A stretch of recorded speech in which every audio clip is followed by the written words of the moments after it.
Good evening.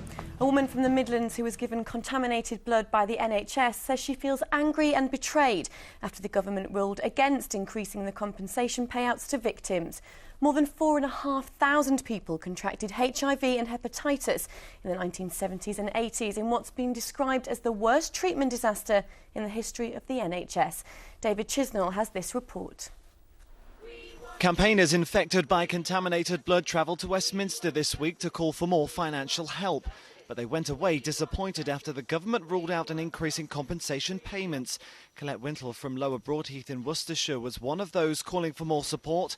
Now back home, she's still angry at the decision. A total sense of betrayal.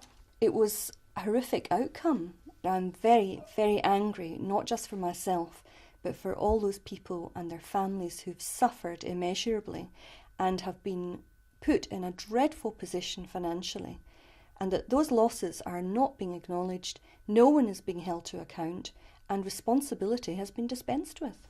Collette was infected with contaminated blood back in 1976 at the age of just 17. She's one of more than 4,500 people who contracted the likes of hepatitis and HIV in the 1970s and 80s.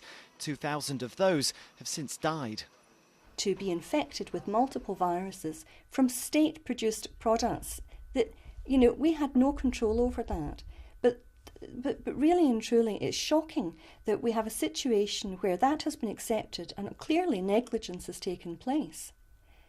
And yet they want to sweep it under the carpet as if it's not happened, and at the least possible cost to the government. Collette did receive a payout of £45,000. She now has cirrhosis of the liver and fears one day she will suffer from liver cancer.